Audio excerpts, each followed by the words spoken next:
1 Peter 5, 1-14. Devotional focus verse. Casting all your care upon him, for he careth for you. 1 Peter 5, 7. It has been 7 years since the Lord called my husband home to heaven. When I found myself alone and had to cope with things that I had never had to do before, I called upon the Lord and he helped me. The instruction to cast our cares on the Lord took on a new dimension, and God has been there for me in so many ways. For example, one time I invited my siblings, my children, and a good friend for dinner. I had not cooked a large meal for some time, but this one did not seem as if it would be particularly stressful.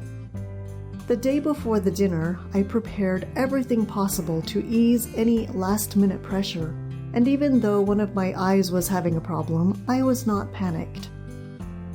However, on the scheduled day, everything seemed to go wrong.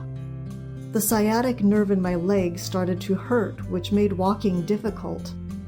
The meat was not getting tender, and then I dropped a much-needed potato on the floor. It disintegrated into a mushy mess, and I had to stop and clean the floor. Finally, I bowed my head and said, "Lord, you have to take over. I am casting this on you. I am weak, but you are strong." In just a few minutes, the telephone rang. It was the good friend I had invited to the dinner. She said, "I just have a feeling that I should come and help you." How thankful I was for that call. Her assistance was an answer to prayer. Aren't we glad that the Lord cares for us enough to assist us with the insignificant things as well as the big matters that come our way? Sometimes we may forget to take advantage of this help because we think we can manage on our own, but we could save ourselves much trouble by just calling on Him. If we can remember to give God the daily problems that seem small, then instead of being stressed and frustrated, we will have an answer to prayer, a testimony to share with others, and praise in our hearts. What a difference an insignificant problem can make when we cast it on the Lord. At my dinner, the meat did get tender, there were potatoes left over, and everyone truly enjoyed the meal. Probably not one of my guests will remember the food, but I hope I will never forget how the Lord came through for me that day. It pays to cast our cares on Him. Background information. In this chapter, Peter continued his instructions regarding the conduct of the believers. He addressed the elders, the young men, and all the saints. The elders were the church leaders, mature individuals who handled the administration and pastoral responsibilities of the congregations. Even though he was one of the apostles, Peter identified himself with the elders, noting that he could personally verify the authenticity of the sufferings of Christ. Before the Lord's ascension, he had told Peter 3 times to feed his sheep. Peter was fulfilling that charge, and in addition, he was passing the instruction on to the other elders. They were to act as shepherds toward the flock or congregation. The word feed could be translated as tend. These leaders were to make sure their congregations were fed and protected spiritually. Peter gave specific instructions. Even though the responsibility of leadership might be life-threatening, they were to do it willingly. Their motive was not to get monetary gain, but to have an eagerness to help others. They were to lead by living holy lives and not by being domineering. They would receive their rewards when Jesus Christ, the chief shepherd, appeared. Again, the apostle exhorted believers to be submissive to one another.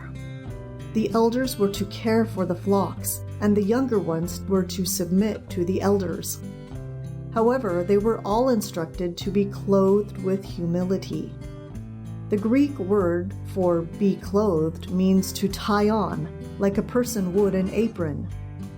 With humility firmly fixed in their lives, they would have the correct attitude toward each other and their Christian responsibilities, and could rely on God to handle their cares.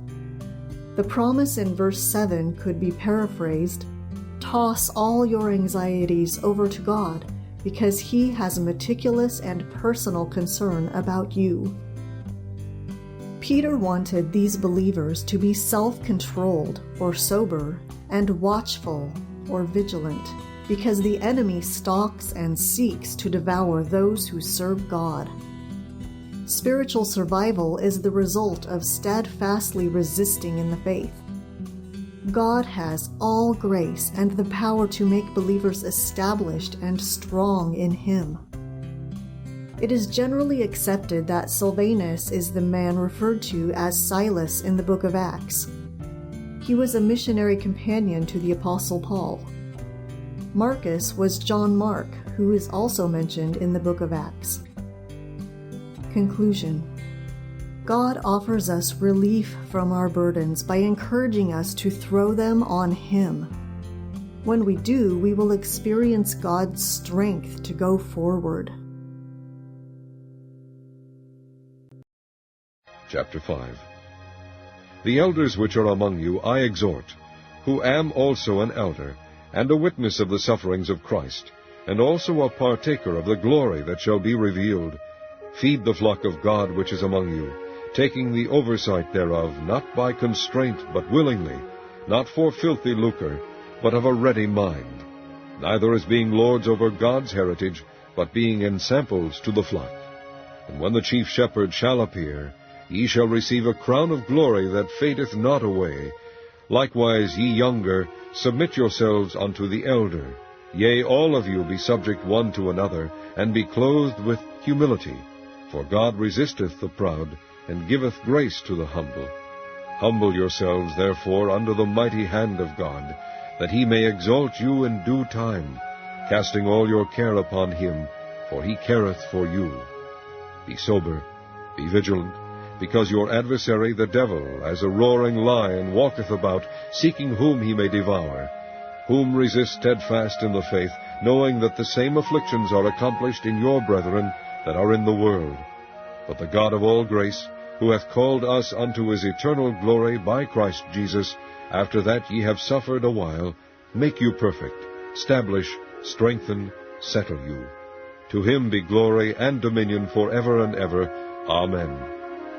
By Silvanus, a faithful brother unto you, as I suppose, I have written briefly, exhorting, and testifying that this is the true grace of God wherein ye stand. The church that is at Babylon, elected together with you, saluteth you, and so doth Marcus my son. Greet ye one another with a kiss of charity. Peace be with you all that are in Christ Jesus. Amen.